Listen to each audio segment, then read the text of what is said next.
Yes, tubahaye ikaze aka kanya aho tubazaniye updates zikomeye ndetse ziri kubera i Goma. Ni operasiyo idasanzwe iri gukorwa n'iri huriro rya AFC M23. Ni nyuma y'ibitero bikomeye cyane ndetse byahungabanyije umutekano ndetse risenya ibikorwa remezo binatunguranye byica na bamwe mu nzirakarengane twavuga ko ari abasivile, uretse ko off target yariyo kurimbura bamwe mu bayobozi b'iri huriro rya AFC. Igikorwa gikomeye kiri kuba aka kanya cyatangiye mu masaha atambutse, kirakaze kandi ubona yuko ihuriro rya AFC rikomeje kugaragaza impinduka zidasanzwe. Ni operasiyo nanone ziri kubera mu maparike yose, haba ayo muri Sud Kivu ndetse no muri Nord Kivu, ariko murabizi ko Sud Kivu pariki ibamo ari imwe, Kausi Biega akaba ari operasiyo zikomeye.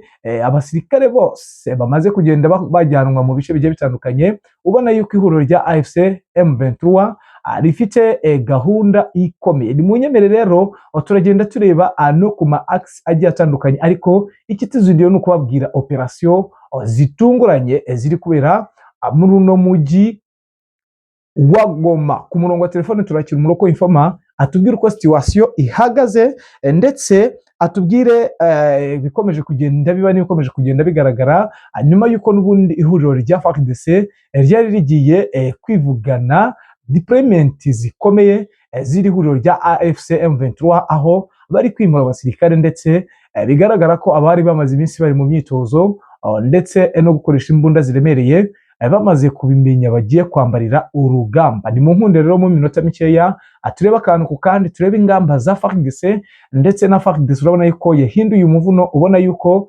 urugamba aribwo rugiye gutangira. Ni munyemerero mbanze mbashimire mbere yuko dukomeza, mbashimira cyane uruhare mugira ndetse mbifuriza amahoro y'Imana.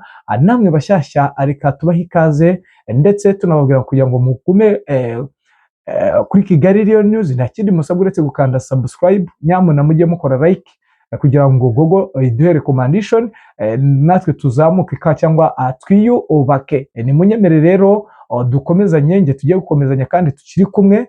Ndidamiha umugisha ku murongo wa telefone turakira umuroko Infoma witwa Bizima uherereye neza muri biriya bice, aduhe ido nido. Ese bimeze bite, byifashe bite? Ni ikibazo gikomeye kugenda kigaragara ndetse ubona yuko byahinduye isura ku rwego rwo hejuru, ndetse ubona yuko nyuma y'iraswa rikomeye hano i Goma AFC ikomeje kugenda yiyubaka. Ku murongo wa telefone rero ndabona tubonye umuroko Infoma Bwana Bizima. Bwana Bizima, waramutse neza? Mwaramutse neza. Mukanya urambwiye ati i Goma hari ibintu biri kwabira bidasanzwe. Bwana Bizima, ni ibiki? Operasiyo iteye ite? Byifashe bite? Amakuru ariyo cyane kandi ajyanye na sitasiyo ihari kuri iki gitondo cy'uyu munsi, ni uburyo ubona ko M23 iri gukoresha imbaraga nyinshi cyane z'umurengera rwose, ku buryo ubona ko ishaka umutekano muri iki gice gisa naho cyari gihungabanyijwe n'abantu b'intasi batari bazwi, ariko ubona ko bari bakigeze kure. Ni operasiyo rero bateguye kandi ubona ifite imbaraga cyane ku mpande zose, yaba izo muri uyu mujyi ndetse n'inkengero zayo, ndetse na kure aho babona hari ibibazo cyane bikomeye birimo force za FARDC cyangwa FDLR muri ibi bice bisa naho bisatira uyu mujyi wa Goma. Ni operasiyo isa n'iri gushakishwamo abantu mu mujyi, harimo isaka ridasanzwe kandi ubona ko riri mu bwiru bukomeye cyane ku muntu wese bafiteho amakuru cyangwa se utunze ibyangombwa bidafututse muri iki gice, yaba ari nk'umuntu uva mu zindi ntara za FARDC za Congo, yaba ari umuntu wo mu kindi gihugu udasanzwe muri aka gace, kubera ko ubona ko FARDC yatanze amafaranga menshi cyane ku butasi ku rwego rwo hejuru, ubona ko harimo n'abanyamahanga babijemo. Rero ni uburyo ubona ko M23 iri gukoresha imbaraga n'ubwenge bwinshi cyane kugira ngo ibashe gutahura abantu. Ni igikorwa kiri muri uyu mujyi no mu nkengero zawo, kandi ubona ko bikomeje cyane kandi birimo no gutegura operasiyo. Ubona ko ku rwego rw'ingabo hano zirimo zigenda zerekeza mu bice bitandukanye, harimo iki gice cya pariki ya Nyiragongo cyari kimazemo igihe operasiyo, naho ubona ko yongerewe yakajijwe ni intego bafite ko ahantu hose hari ibirindiro by'umwanzi muri bino bice biba bisa naho bidakunda kugenzurwa cyane n'igisirikare cya 23 bijyanye n'izi pariki, yaba iyi pariki ya Nyiragongo ndetse na Nyamuragira, ugashyiraho na pariki iri muri Sud Kivu hariya ikora kuri Walikale igakora kuri Karehe ndetse na teritwari ya Kabare. Rero ni hariya muri pariki ya Kahusi Biega ni operasiyo ziri gutegurwa cyane ku rwego rwo hejuru, ku buryo bashaka gusa naho basiba ibi birindiro byari byarigaruriwe na FDLR ndetse na Wazalendo, no mu gice ubona ko harimo FARDC bakeya. Urabona ko ni operasiyo cyane yateguye, yashyizeho imbaraga, ariyo mpamvu uri kumva muvoma nyinshi muri Goma z'abasirikare berekeza mu bice bitandukanye, ari abakoresha imodoka, ari abagenda n'amaguru ndetse n'abari gukoresha amato mu kiyaga cya Kivu berekeza muri Karehe ndetse na Sud Kivu. Rero ni operasiyo ubona ko M23 ishyizemo umwete n'imbaraga ku rwego rwo hejuru, ubona ko hari ikintu iri buze gusiga ibakoreye mu bijyanye n'umutekano muri ibi bice bagenzura. Yes, nibyo bwana Bizima, biravugwa yuko n'ubundi bisa nkaho urwikango rugihari bitewe n'uko bavuga ko bamwe mu Wazalendo cyangwa n'abasirikare b'ihuriro rya FARDC bakiri neza hafi n'umujyi wa Goma isaha ku isaha bakwinjiramo, kandi bikanagaragara yuko ndetse hari bamwe batangiye kuvuga yuko n'ubundi isaha ku isaha n'umujyi wa Goma wakwisubizwa n'ihuriro rya FARDC. Byifashe bite? Urabona byashobokira ihuriro rya FARDC? Yego, bitewe n'imbaraga n'ubushobozi bafite, urabona ko byabasaba akazi kenshi cyane, kuko ni ikintu kiba kigaragarira amaso y'abantu, ntabwo ari ikintu wajya kuvuga ngo ugenekereze, ahubwo uvuga ikintu kiboneka, kuko ubara ibirometero biri kuva i Goma werekeza muri defense za nyuma, pozisiyo za M23 ziri Masisi, aho za Rumbishi ndetse na za Gatoyi, ni mu birometero birenga 100 uvuye i Goma. Rero ni ikintu ubona ko kugira ngo FARDC ibe yakusubiza uyu mujyi, ni ikintu cyayisaba ko ihera kuri izo nce z'iyo, kuko ni ikintu kigoye hano muri Afurika kuba wafata umujyi uri hagati ugoswe na forces zigenzura ako gace, ariko bijyanye n'iri koranabuhanga ryaje rya drone n'ibindi bidasanzwe, bashobora gusabota uno mujyi ku buryo bashobora kuwubuza umutekano no kuwubuza uburyo, ku buryo n'intambara ziri muri biriya bice bagenzura biri kure ndetse ku mirongo y'imbere ku rugamba bishobora gusa naho bifaringa, kubera ko waba bageze ikikango cy'uko umujyi kandi ari wo usa naho uri mu cyicaro gikuru cyabo waba ubaye nk'umuhungabanye. Ariko ibitero byo bya FARDC urabona ko iri kubitegura, kandi ari nacyo kikango gihari ku isaha n'isaha agenda ibikora, bikazamo ikibazo cyo kuba hari habangamirwa ku baturage, impfu nyinshi ndetse bitewe nuko drone ubona kwirashisha mu mujyi biba bigoye. Ariko ku ngabo zabasha kwinjira mu mujyi ziri ku butaka aho ikikango kiri, nyine niyo mpamvu ubona M23 yabishyizemo imbaraga zikomeye cyane. Ni iki gice cya pariki ya Nyiragongo ndetse na Nyamuragira, ubona ko hariyo force nyinshi cyane mu minsi itambutse, ariyo mpamvu bumvise iriya operasiyo yo gukoresha sharing cyane, ubona ko basaga naho bari kwigizayo umwanzi, ariko ukabona ko ubu harimo operasiyo noneho yinjiyeyo ku buryo bw'amaguru, ubona ko ari ikintu kidasanzwe bashyizeho umutima, kandi ubona ko ari cyo cyuho cy'umwanzi waturuka mu buryo bwo kwinjira no mujyi wa Goma byoroshye. Yes, bwana Bizima, bivuga yuko AFC nayo ikomeje kugenda itegura ama operasiyo mu bice bigiye bitandukanye, ndetse maginga ya abenshi bakaba bakomeje kuvuga ngo bagose Walikale baturutse, ubwo niba twabyita mu burengerazuba bwa Walikale, uturutse muri no teritwari bigabana werekeza muri Sud Kivu, ndetse bikavugwa yuko nyuma yuko bamaze kwakira ubutumwa yuko Abafaransa binjiye mu rugamba byeruye, bamaze gufata imyanzuro yo kujya kureba uko situation ihagaze, kuko bivugwa yuko aba Bafaransa bashaka kwerekeza i Bukavu kujya gufasha n'ubundi bano ba FDLR bari muri parike Kahusi Biega. Byifashe bite? Amakuru ufite ameze ate? Sahiye niko bimeze. Kiriya ni igice ubona ko M23 yari ifiteyo ikintu cyo kwataka ziriya nce cyane, ubona isatira Walikale, ariko radiyo nyinshi zaberaga muri Karehe n'ubundi muri bino bice byegereye pariki ya Kahusi Biega. Ariko nubwo bari bayitambutse, urabona ko habaye ibitero byagiye bigera ku kibuga cy'indege cya Kavumu biturutse muri pariki ya Kahusi Biega. Bigaragare ko hari force zari zasigayemo bo nubwo bari bazirenzeho bari mu bice by'inyuma. Ariyo mpamvu operasiyo iri kuberamo, umwanzi urimo afite ikibazo gikomeye cyane, bigaragara ko mu makuru ahari yuko ashobora kuba ari pota rwose, bijyanye n'uko atabona inzira imusohoramo, kuko igice cy'inyuma y'ishyamba no hino hose hari kugenzurwa ubu nayo 23.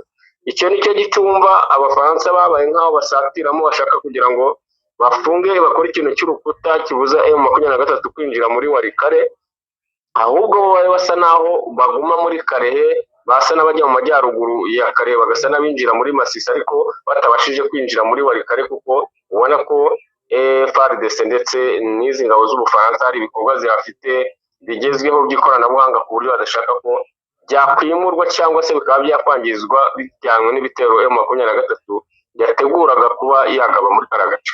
Yes, biravuga ko rero aho maginga ya Ikisangani igikuba cyacitse, ndetse bavuga ngo hariyo bombardement zikomeye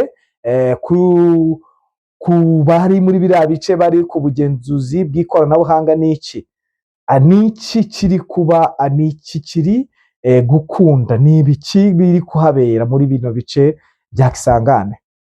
Hari amakuru menshi ari muri kiriya gice tutaratahura neza, ariko hari iyo operasiyo yabayeyo tutaramenya neza, yateguwe nayo 23. Ubona ko ari ikintu cyabayeho kidasanzwe kandi cyateje ikibazo, ariko mu makuru dufite ya nyayo dusanganywe twamenye neza ni uburyo ari koalisiyo irimo abasirikare batandukanye b'ibihugu bagiye baza nk'abantu baje muri misiyo bahawe na FARDC mu buryo bw'ikoranabuhanga. Usanga ko hari pozisiyo zitandukanye zigera mu 9 zose ziri ku gikorwa kimwe, ubona ko ari ibintu biteje akaga n'akajagari cyane kuri FARDC. Ubona ko igomba gusa naho ikangukiramo kugikosora, kuko ntabwo waza uje gushaka amafaranga ngo umuntu avuge ko igikoresho wazanye kidafite ubuziranenge buhagije, ku buryo misiyo bayikurekera bagahita bakugerekaho undi nawe nyuma bakamushyiraho undi, bikagera ku rwego rwo kuba 9. Ni ikintu ubona ko kizabyara nko ubugambanyi cyangwa se kuba umwe yakwangiza sisitemu y'undi, bijyanye n'uko buri wese bashaka kuba ari we ugaragara ko ashoboye kandi akora ibintu bizima. Rero nicyo kiri guteza akajagari muri kano gace. Ubona ko M23 isa naho amakuru yayamenye irimo guprofita cyane muri kano kajagari, ku buryo bashobora kubinjirira, ugasanga hari ikintu kizima hari abahabyaje kubera akajagari gahari kagiye kazanwa n'aba basirikare batandukanye b'ibihugu mpuzamahanga baje mu buryo bw'abacancuro cyangwa se mu buryo baje mu biraka bahawe na FARDC. Urabona ko ni ikibazo gikomeye kuri FARDC, ishobora kuba itaratahura icyo ari cyo, ariko byabaye nk'umuvuno kuri M23 kwinjirira kiriya gice cyane. Ubona ko ikiri kuvuga kuri operasiyo tutaratohoza nuko ari ingabo za M23 zinjiriye kariya gace kandi zifite ibyo zangije. Yes, n'ubundi baherutse kubivuga, ntago ari ibanga zamaze gushyikayo, ahubwo wenda bigaragara yuko hari ubumwe bukomeye cyangwa uburyo bwo gusetinga bimwe mu bikomeje kugenda bigaragara kandi bikomeje kugenda biba, biza kubyara ikindi kintu. Biravugwa bwana bizima ko hafi n'umujyi wa Uvira sahiye ari ibicika, ibitero bigaragara kandi bifatika byo gukumira AFC M23. Byifashe bite? Bivuga ko noneho aba FDNB bariye Karungu. Niki kiri kuba sahiye ngiye mu makuru ushaka kuhabwa na bagenzi bawe bakorera muri biriya bice bya Sideki? Yego, ni hano muri Plaine de Rusizi hafi Uvira. Ubona ko ahantu deployment za M23 ziri hano za Sage za Kabunambo, harimo kugenda hagabwa ibitero bya hato na hato bya FARDC ndetse na Wazalendo n'abasirikare b'u Burundi banabaye nk'aho aribo babiriyemo cyane, benshi banategura izi operasiyo z'ahantu. Ni ahantu ubona ko bakeneye ko bahasetura M23 ikigizwa kure, mu buryo bwo kugira ngo bashireho covering ifite imbaraga, mu buryo bwo kurinda uyu mujyi wa Uvira kubw'ikikango bafite kandi kimaze iminsi. Kandi ubona ko ari n'ikintu kizaba ko M23 yamaze kwiorganiza neza, yateguye operasiyo zo kuba yakwigarura n'umujyi wa Uvira, kandi bigaragara ariyo mpamvu ubona ko FARDC ndetse n'izi ngabo z'u Burundi ikoalisiyo yose ifite ubukana n'imbaraga nyinshi kugira ngo ibashe gusa naho isabotaje forces ziri muri kano gace, kugira ngo base naho bababuza kuba babatanga kubagabaho ibitero. Kandi urabona ko isaha n'isaha buri umwe wese arahonda agatoki, ubona ko hari ikintu kiri bukorwe gishoboka kuba M23 ishobora gutakaza ibi bice cyangwa se yo ikaba yakwigarura uno mujyi wa Uvira bijyanye n'ikubana rihari cyane ubona ko byanze bikunze imirwano ikomeye isaha n'isaha ishobora kuba. Yes, ngatujyane mu Minembwe nimba hari amakuru y'aka kanya uhafite bwana Bizibu. Minembwe operasiyo ziriyo ni ya coalition n'ubundi ya FARDC n'abarundi ubona harimo n'ingabo za Tanzania n'ubundi zagarutse ku kazi kazo katirare ubu zikomeze kugenda zisheninga mu bice bitandukanye hano muri Minembwe, ariko ikimaze kugaragara muri aka gace nuko ubona ko Minembwe FARDC rwose bishobotse yaba nkaho hahariye ba nyiraho, kuko ubona ko ari agace kayigoye kayinaniye kandi yanze kureka bijyanye na operasiyo ziberamo hano, bakagaba ibitero bihenze ku mafaranga ndetse ari ku rwego rwo hejuru, ariko ugashaka umusaruro w'icyumweru gishize n'icyo bagezeho ugasanga ntacyo uretse kubangamira abaturage babo, kubabuza ubuzima burya biri ari ikibazo, kwivuza ari ikindi, kuba bashobora bamwe kubigwamo bijyanye n'isheringi ihari yaba idrone ndetse n'imbunda za tirari. Ni ikintu ubona ko iyi ntambara yo mu Minembwe hejuru yagoye FARDC ku rwego rwo hejuru, ariko uko banze kubaha waheri yo kuba bakwigenga muri kano gace bishobora kuvamo imbaraga nyinshi barema za manuka zikaba zavanamo nka Uvira ndetse na za Baraka n'utundi duce dukomeye. Niyo mpamvu ubona ko ibitero banze kubikura mu Minembwe, ariko urugamba rwababanye imbere ku buryo bugaragara, kuko nta ntambwe batera bahora barwanira muri sirikasi imwe idahinduka, kubera uburyo M23 isa naho yiyubatse mu birindiro bikomeye, wagira ngo bafite tano babamo ku buryo iyo sharing irangiye bo babumva ko igice cyafashwe, ariko nta musirikare wa polisi ujya ubatera intambwe ebyiri atarashwe. Ni ikintu kidasanzwe ubona cy'imirwanire iri muri Minembwe ku ruhande rwa M23 ndetse na Twirwaneho. Yes, bwana Bizima, reka tugushimire tukwifuriza amahoro n'amahirwe n'ubundi update zo nakagaruka. Yego, urakoze cyane nawe. Namwe bakunzi bacu reka tubifurize amahoro n'amahirwe, update zo nakagaruka, mwongere tuze guhurira muri update nshya nkuko bisanzwe. Muratwihanganira ejo ntago twabonye akanya gahagije, murabizi ko hajya habaho impamvu zikomeye, ariko uyu munsi turahabaye kugira ngo tubahe update isaha ku isaha. Ciao, Imana ikomeze ibane namwe.